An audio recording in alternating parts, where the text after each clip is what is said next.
อภัยเชียงใหม่สืบสานเวลาผ่าน131 ปีนานไกลวัดพระบาทอุดมรุ่งเรืองงามตาเจ้าน้อยบุญทาวงศาข้าหลวงปวงเชียงใหม่ปกครองหัวเมืองฟ้าทุ่มเทแรงกายแรงใจทุกชาติพันธุ์รวมใจรักษามัคคี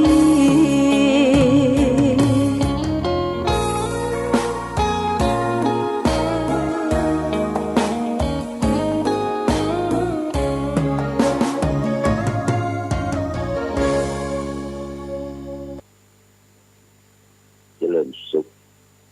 ศรัทธาสาธุชนญาติโยมท่านพุทธบริษัททั้งหลาย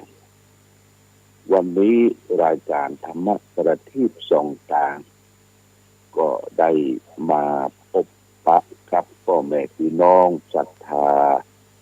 สาธุชนญาติโยมแห่งครั้งหนึ่ง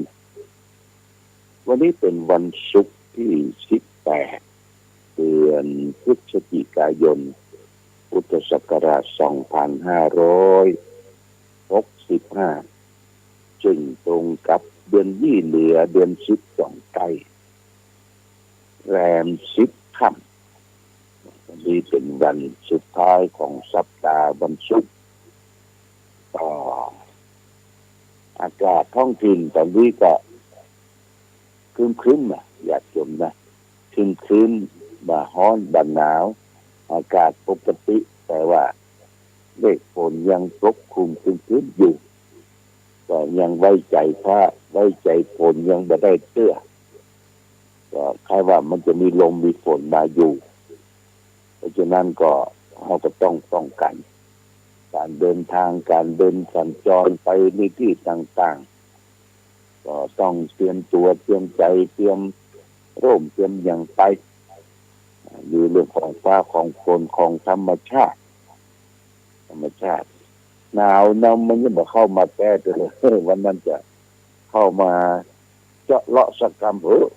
ฝนมาอย่างวะเนาะฟ้าฝนลมหนาวอากาศท้องถิ่นมันเปลี่ยนแปลงไปได้ตลอดเวลาในช่วงหน้าหนาวนี้คนกับตื่นกันมาตั้งเหนือนะตั้งเหนือเขานี่ก็มารับลมหนาวที่ดอยอินทนนท์ดอยผ้าห่มปกลาที่จังหวัดเลยภูทับเบิกอย่างต่างๆหลายที่นะเพิ่นก็มาเอี่ยวมาแหวกคนทางภาคกลางคนทางภาคใต้เพิ่นก็มาเคยมาสัมผัสกับลมหนาวกับธรรมชาติกับหมอกทะเลหมอกแล้วก็คนทางบ้านเฮานี่ก็เคยหันทะเลก็อยากจะไปหันทะเลหันอย่างไปสัมผัสกับอากาศท้องทะเลบางทีก็เมารถเมารางกันไปเอี่ยวไปทัศนศึกษาไปหาความรู้ไปหาประสบการณ์แล้วไปรีแลกซ์คำว่ารีแลกซ์นั่นก็คือไปพักผ่อนหย่อนใจอยากเห็นนะเป็นว่าบางเรื่องเฮานี่คุกคุนกับการกับงานนักจนเกินไปบางคนบ่ได้บ่ได้วางเกี่ยวกับการงานนี่ภาระหน้าที่มีสปะพอตื่นขึ้นมาตาแตกหูได้ยินเสียงก็ต้องทำหน้าที่ของใครของมันแต่ทางที่ดีแล้วก็มีโอกาสและเวลาก็ไปพักผ่อนหย่อนใจปลีกวิเวกพักผ่อนหย่อนใจอารมณ์คำว่าปลีกวิเวกนี่เป็นกรรมใจในทางพระพุทธศาสนาคือเวลาตุเจ้าพระสงฆ์อยู่วัดวาอารามมันแบบสงบเรื่องนั้นเรื่องนี้วิปาทะตุเจ้าพระสงฆ์ก็จะปลีกวิเวกอยู่ตามถ้ำอยู่ตามภูเขาอยู่ตามชนบท บางตนบางองค์ก็เดินธุดงค์ไปพักตามป่าช้าไปพักตามชายป่าแต่ว่าธุดงค์ไปตามย่านเจริญนี่ไม่ใช่ธุดงค์แต่ญาติโยมนะไปตามกาดตามลีบางท่านบางศรัทธาญาติโยมเพิ่นเอาเข้าปัจจัยมาใส่บาตรว่าอาตมาต้องการปัจจัยว่าอันนี้ก็ไม่แก้ที่เลยเว้ยญาติโยมต้องการปัจจัยนี่ที่เจ้าไปเรียกร้องบ่ได้นะเรียกร้องบ่ได้ให้น้อมลาบส่วนนั้นมาเพื่อตนเพื่อกินเพื่อบริโภคนี่บ่ได้แต่ว่าก็ไปหันข่าวญาติโยมที่เจ้าจังหวัดพิจิตรเดินทางไปจังหวัดปุ้นนครสวรรค์เอากระมังเอา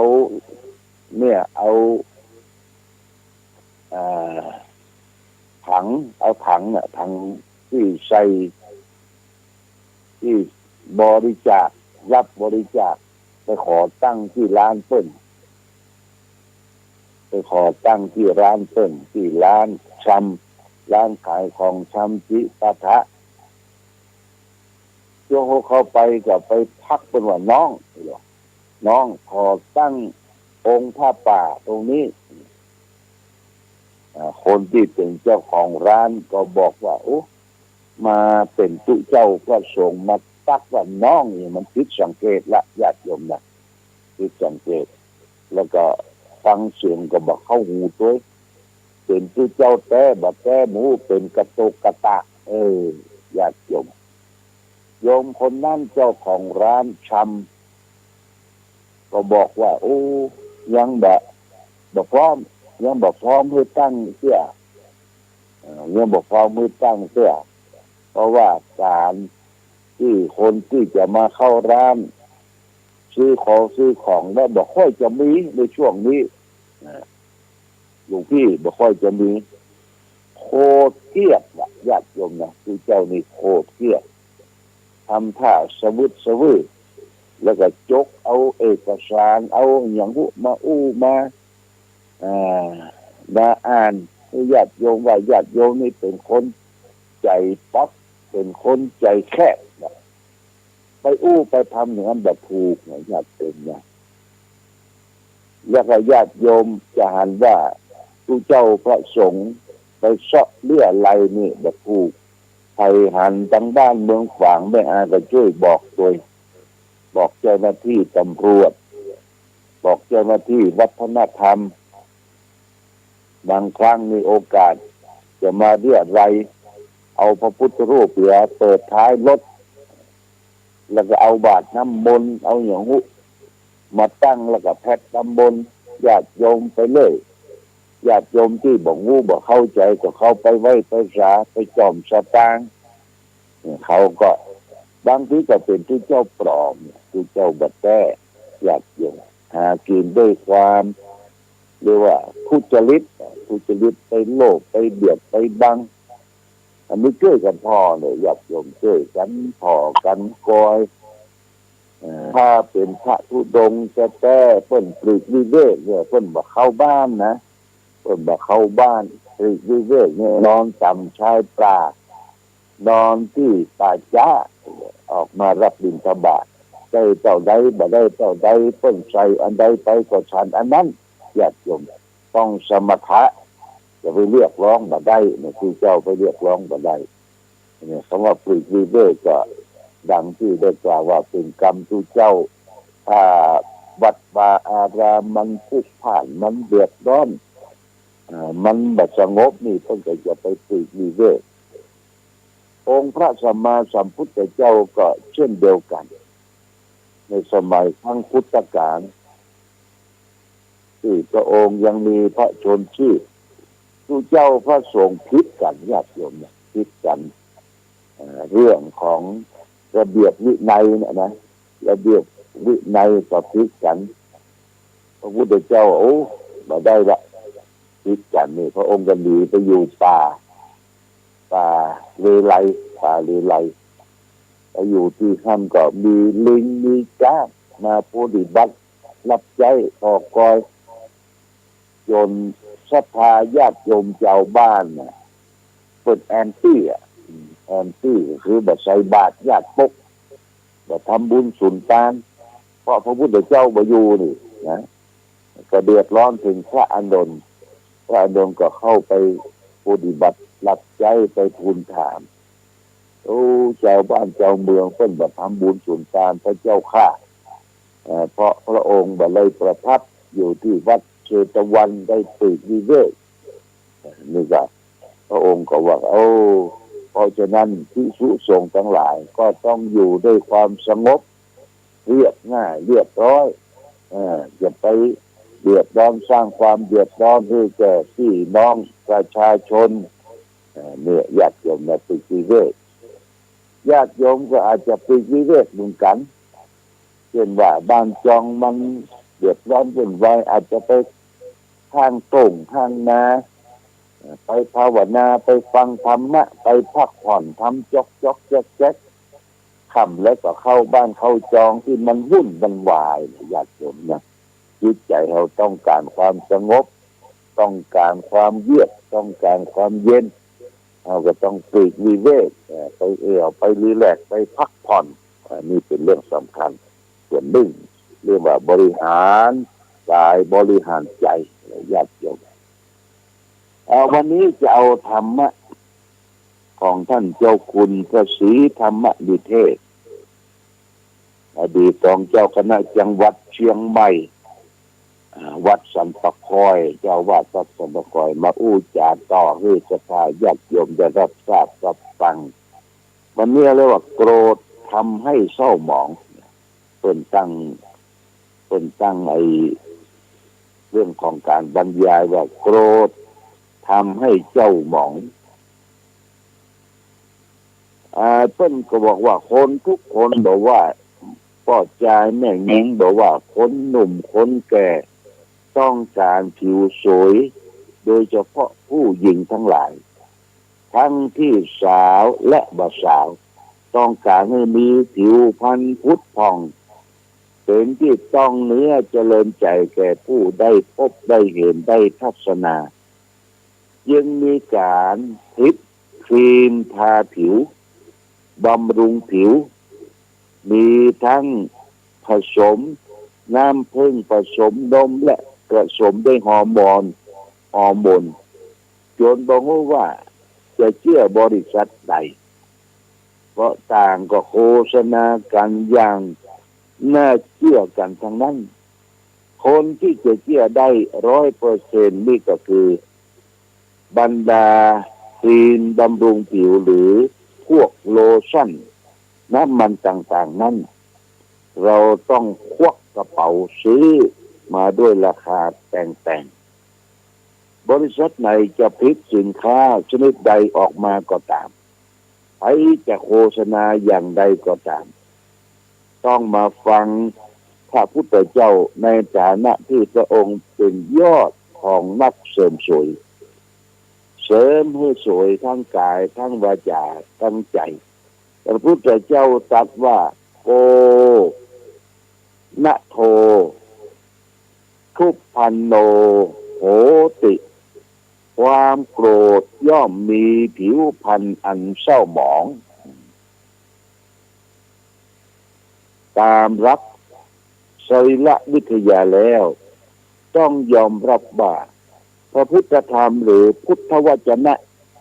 เป็นสัจธรรมมีไผจะแต่งจะเสริมจะลูบจะลมจะไล่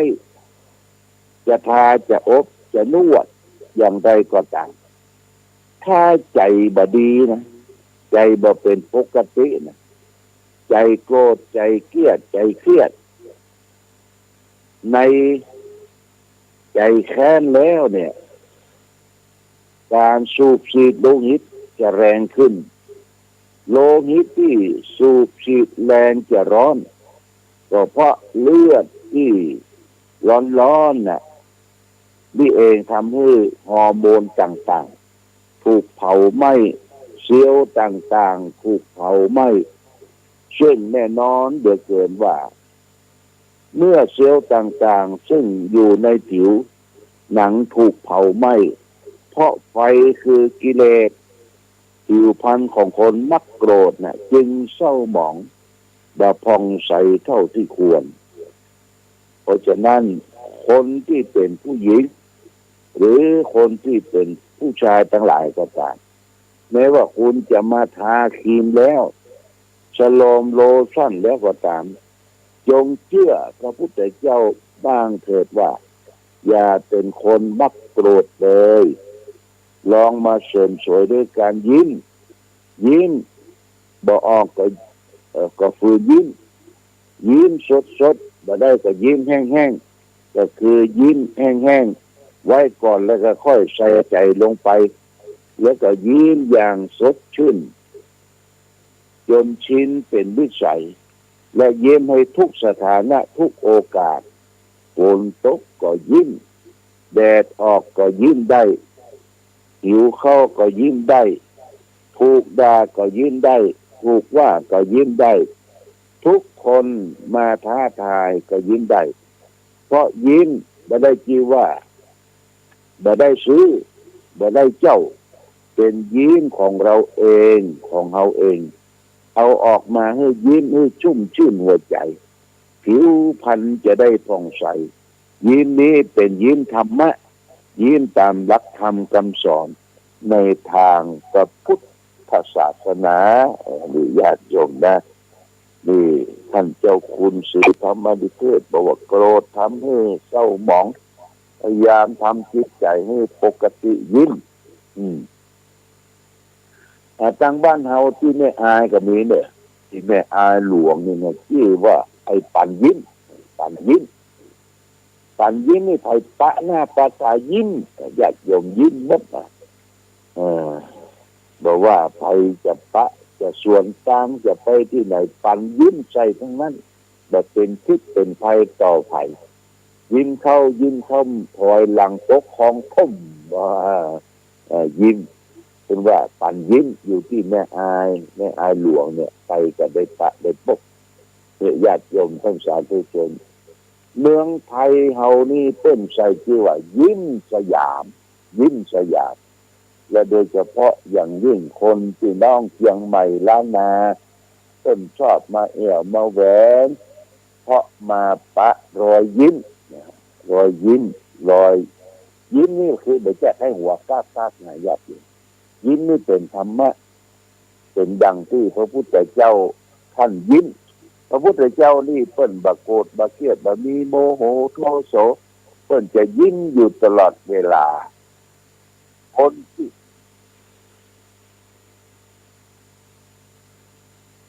ที่ยิ้มนั่นญาติโยมคือคนที่มีสุขภาพจิตใจบริสุทธิ์ผุดผ่องใจยิ้มกายยิ้มเป็นคนที่มีเสน่ห์คนเฮาบ่ยิ้มเก็บความโกรธความเครียดหน้าบูดหน้าเบี้ยวหน้าบึ้งหน้าบอกบุญบ่รับโอ้ไผบ่ใครปะใครปกบ่ใครสนทนาบ่มีเสน่ห์ในตัวนะญาติโยมเพราะฉะนั้นจะมีเสน่ห์ในตัวก็เป็นคนรักยิ้มเย็นแจ่มใสจิตใจสดใสไว้นะอันนี้เป็นลักษณะของที่เราได้เจริญเอาพุทธะเอาพุทโธเอาพระพุทธเจ้าสู่จิตสู่ใจของเราและท่านทั้งหลายเพราะฉะนั้นความโกรธนี่บดีเลยนะญาติโยมจะไปผูกความโกรธจะไปเกลียดจะไปมีโมโหโทโสเกลียดคนนั่นจังคนนี้บางทีเปิ้นรับเปิ้นนอนแล้วก็เก็บความโกรธสะสมมักบ่มไว้เปิ้นรับคนบือแต่เขาก็ยังโกรธเกลียดอยู่บางคนโกรธคนอื่นบ่ได้ให้โกรธให้ตัวเก่าเกิดหู้ตัวเก่าเนี่ยอย่างลืมหน้าลืมหลังเซาะลูกขแจเซาะบ่ปะจริงๆลูกขแจบ่ได้หายไปไหนเอากองไว้ที่เอวเนี่ยนะเอากองไว้ที่เอวบอกกองมือประจำซะนี่ที่นี่นั่นลูกขแจเอากองไว้ที่เอวก็โกรธเสาะหาลูกขแจญาติโยม เพราะฉะนั้นจะไปโกรธจะไปเกลียดเนอะจะไปมีโมโหโทโสต่อผู้หนึ่งผู้ใดเอาไปเกลียดไปจังเพิ่งกับหมายความว่าเอาสร้างผูกโกรธความโกรธไว้ในจิตในใจเป็นไฟที่ไม่จิตไม่ใจตัวเองนะญาติโยมนี่ต้องขอฝากเป็นข้อคิดสะกิดเตือนใจแก่ญาติโยมวัดประทุมวาสหนองบัวแม่มาวขี้เล็กนี่วัดท่านพระครูอดุลธรรมโสภิตเพิ่นจะเริ่มทำบุญปอยหลวงฉลองอุโบสถเนี่ยเริ่มตั้งแต่วันที่8ที่9ที่10 3 วัน 3 คืนวันที่8นั้นเพิ่นก็จะเจริญพระพุทธมนต์เกิดหัวลงจตา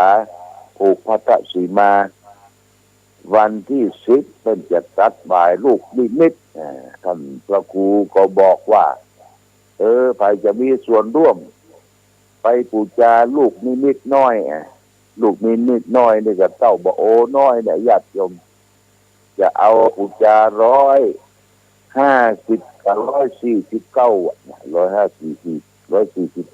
ลูกหนึ่งเป็นหินเด้อหินมาจากปุ่นเมืองพะเยาปุ่นเอามาไว้แล้วญาติโยมได้ปูจาเอาไปฝังร่วมกันหรือใครได้เอามาไว้ปูจาที่บ้านก็ได้ปูจาแล้วก็เอาไว้มาเป็นนิมิตเป็นเครื่องหมายที่บ้านก็ได้แต่นอกจากนั้นญาติโยมจะเป็นเจ้าภาพสังฆยทานท่านพระครูก็บอกว่าเอาสังละ 1,000 บาทเพราะว่าเอาสังว่า 1,000 บาทนี่เป็นมาตรฐานเป็นเก้าเป็นและสุเจ้าพระสงฆ์ที่นิมนต์มา108 รูปมันก็จะคิดบวกไปแหมค่ารถค่ารางค่าตังอื่นตังใจแต่ว่า108 บาทนี่เราก็เป็นเจ้าภาพ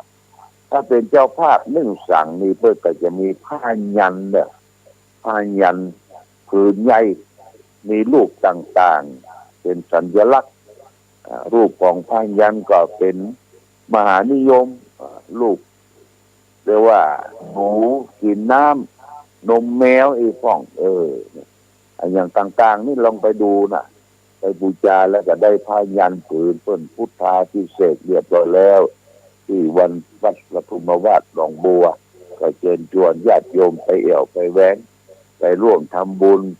ผูกพัทธสีมาตัดบ่ายลูกนิมิตนะเพื่อจะตัดวันที่10เนี่ยวันที่10 ธันวาคมก็เดือนหน้านี่แหละก็เชิญชวนญาติโยมทั้งสาธุชนร่วมบุญร่วมกุศลด้วยกันเอาละวันนี้ญาติผมได้มาพบก็พอสมควรแก่กาลเวลาขอความผาสุขความเจริญความดีธรรมจงบังเกิดมีแก่ผู้ออกศรัทธาญาติโยมสาธุชนทั้งหลายขอให้ได้มีความสุขความเจริญประกอบไปด้วยวันนะสุขะภระเหมือนกันทุกรูปทุกท่านทุกคนโดยเถิด